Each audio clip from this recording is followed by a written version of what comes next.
This program is brought to you by thepodcastfactory.com. To get a transcript of today's show, plus all future transcripts emailed to you, go to offthechainshow.com.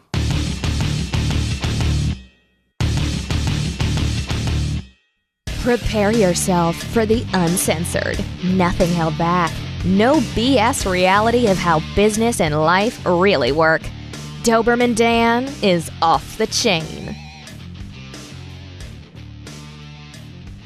Did I tell you about almost choking to death the other day? What happened? Yeah, I was it got me to thinking because I was about to take a sip of water, and then I thought, nope, I'm going to wait. I was on a coaching call with a client, and that involves a lot of listening. So while I was listening, this chocolate bar on my desk it looked so inviting. So I took a big bite, probably way bigger than I should have, because number one, I'm a glutton for chocolate. And number two, I had plenty of time to chew while I was listening.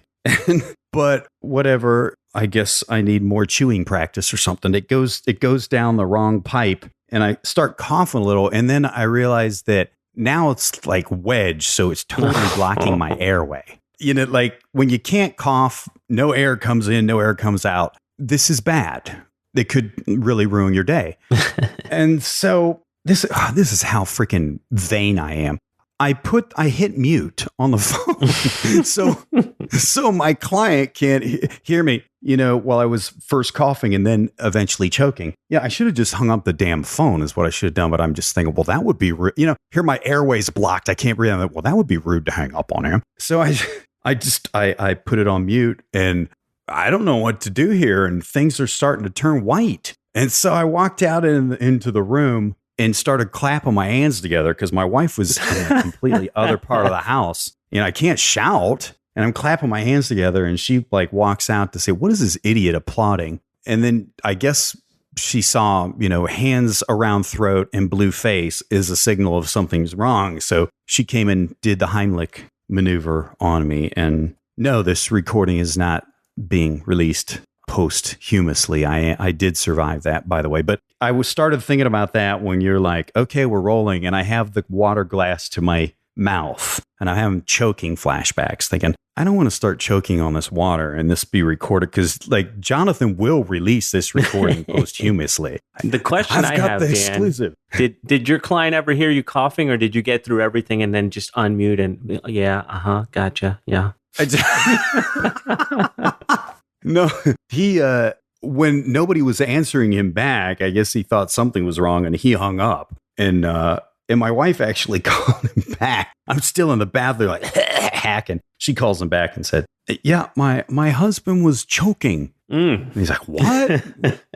And, he was really worried because he just went back to eating his lunch or whatever. But yeah, so anyway, I'm not going to choke on the podcast. At least I have no plans of choking. When I say choke, I've choked numerous times figuratively, but I'm not going to choke literally on the podcast. Instead, good. I'm going to talk about my most successful time management secret. So here's the big damn secret. All that build up for nothing. Here, I'm just going to reveal the secret. You don't have a time management problem.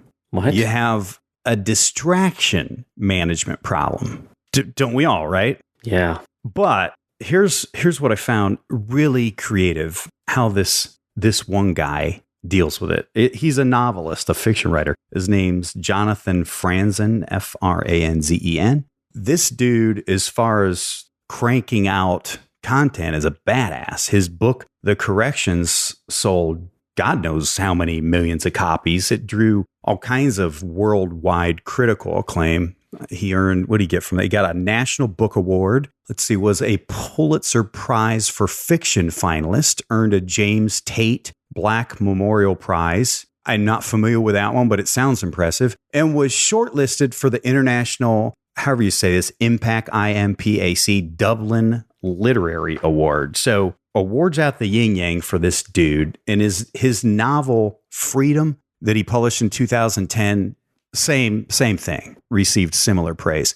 And he's been on the cover of Time magazine with the headline. Get this. I mean, talk about bragging rights. First of all, to be on the cover of Time is pretty badass. But with this headline, Great American Novelist, I would buy thousands of if that were me, I'd buy thousands of copies of Time and send that to all the people who made fun of me. You know, like my high school English teacher who said, "Dan, don't be an ass." And all those people who predicted my failure. I mean, great American novelist. So the first thing I wanted to know, what is this guy's key to success, right? I mean, I'm a writer. I don't have those kind of accolades. What's this guy doing that I'm not doing? And he shamed me, Jonathan. It was, I felt, you know, prior to reading about this guy, I was feeling pretty handy with the ladies. I was feeling, that's an 80s reference. I was feeling pretty good about myself.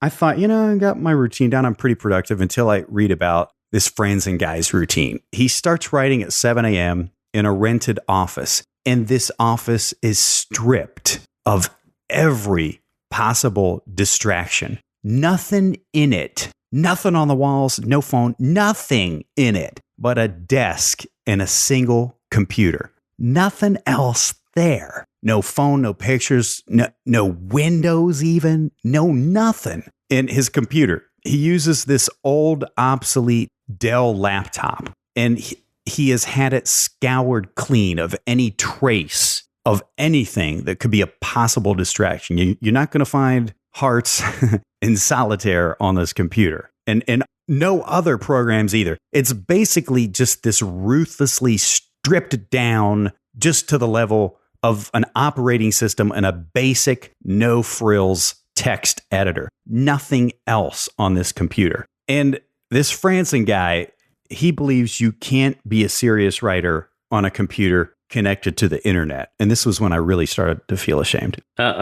So he not only removed the Dell, this old obsolete Dell computer's wireless card, he permanently blocked the Ethernet port. What he did, he plugged in an Ethernet cable. He put super glue on the Ethernet connector, plugged it in to the Ethernet port on the computer, and then, you know, he just sawed off the cable. So now he's got that Ethernet connector super glued in the Ethernet port. Even if he wanted to connect the damn thing to the internet, he can't. And that, my dear listener, is how you manage distractions. This guy, he makes almost every other writer I know look like a complete loser, man. I mean, I thought I was doing pretty good, Jonathan. So I got my blocked off writing time every morning. I put Satan's Spawn, aka the iPhone. I put that on Do Not Disturb. So that's on Do Not Disturb all morning. You know, I close all distractions. There's no programs running. I admit I do have the internet running, like to get access to Thesaurus or a quick Google check of something like that. But, you know, according to Franson, even that's a no. And he's right. You know, I have the best of intentions. I'm just going to use Thesaurus for just a minute, or I'm just going to Google this for just a minute. I want to make sure this is the right meaning on this word. Oftentimes, it just leads to a distraction, or worse, a rabbit hole. And that's me. I thought I'd had this getting distractions out of the way thing down pretty good. These younger writers that I know, they are slaves, man. They are slaves to their email, text messages, Facebook, responding immediately to all that stuff, like Pavlov's dog, man. And, you know, Facebook is running while they're writing. They're immediately answering emails, logged into Skype, and they wonder why they can't get more done. Well, duh. You know, it's distractions, man. It's not time management. It's distraction management. And I've learned this the hard way. All these the iPhone, that was a mistake, getting that stupid iPhone. But email, I learned a long time ago that checking email first thing in the morning before my writing time is the very worst possible thing I could do. Oh my God. You want to talk about distraction OD? Like, I'm just going to check in real fast to see if so-and-so answered my yada yada. Forget it, man. You are sucked down a black hole at that point. But by the way, it totally ruins my attitude too. Yeah, checking email. You know, I haven't gone to the extremes of Franson, but I'm working on it. I only log into Skype when I've got a scheduled meeting on Skype. Facebook, I might log into Facebook literally for 3 minutes every 3 months. I really don't understand the fascination with that. I'm trying to think of the right word. Abomination. I mean, by the way, those are not real relationships. It's a sick substitute for real relationships. And from what I'm seeing, it's probably your biggest time suck too. So the Franson formula is simple. You want to manage your time better, manage your distractions better. I love it, Dan. You went to the Titans event, right? The Titans of Direct Response Marketing. Yes. So one of the things that I picked up, now I didn't go, but of course I bought the package for a couple grand when it was made available to me. And one of the things I picked up, so Ben, our buddy Ben said all the time, says, make the first hour of your day yours. And I heard him say it many times, and yeah, sure, it sounded cool. But it wasn't until I heard Gary Benspenia's talk where he gave a reason why that was, where the first hour, and I started doing this and I found my writing has improved and been easier. Of course, I get up at 4 a.m, but the first thing that you do when you're half in a dream state and half awake and you're still just in this weird state that you're not fully there, that's the time to get up and write before there's any other distractions, before you check emails, because your subconscious mind is still active and you can pull from that. Now, do you remember that part of the talk at all? Yeah, I do. It's pretty brilliant. Yeah, it was one of the smartest things I ever heard. So what you're saying there with this guy, first thing in the morning, no distractions. Now 7 a.m, he's probably driven there, but definitely not checking the email and not getting your frame of mind changed is a super powerful hack. Oh, for sure. I mean, compared to him, I'm a complete rookie. I mean, that's pretty impressive the way he does it. I should strive more for that. Like I said, I was feeling like I was pretty disciplined in keeping distractions out of the way during writing time until I read about his routine. Yeah, that's interesting. But I got to tell you, it is really, really difficult. We're more connected to distractions than ever. And then those who work out of their home probably have to deal with an additional level of distraction, from the people who cohabitate your residence with you. I got to be careful. I can't talk too loud because she's in the other room. Yeah. The person who cohabitates my residence with me, we've had a discussion numerous times. Like when you see my nose buried in the monitor and I'm tapping away on the keyboard, one little distraction to let me know the dog just took a dump throws off like hours of prep time I had to do to get into that mental state. It's really, really hard to minimize distractions with connected to the internet, your, Skype, Facebook, the cell phone, all that stuff. But man, if you can just discipline yourself, just try it, whatever. Well, some people who are addicted to Facebook, I mean, they act like heroin addicts when you take that away. So just try it initially for a half hour and then until you get the jitters. Sweats. If you get the jitters, well, maybe you have to cut back to 5 minutes. 5 minutes of concentrated action is better than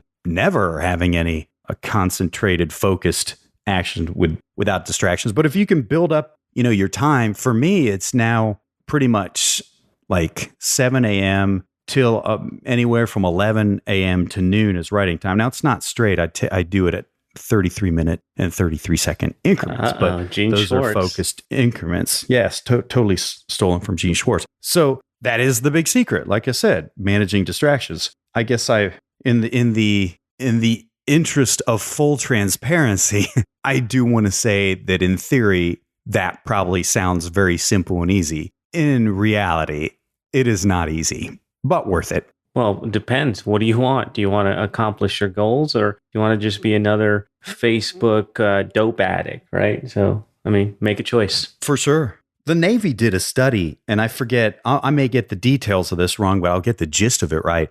As much or as little as like a 7-second interruption in somebody's workflow. And these were guys working on nuclear stuff in the Navy, which I think it's maybe slightly important to remain focused and concentrated on that. A little bit. Seeing as, oops, oh, crap, just nuked Moscow. We really want those guys focused on their stuff. They found like as little as a 7-second interruption threw them off for almost a half hour. Wow.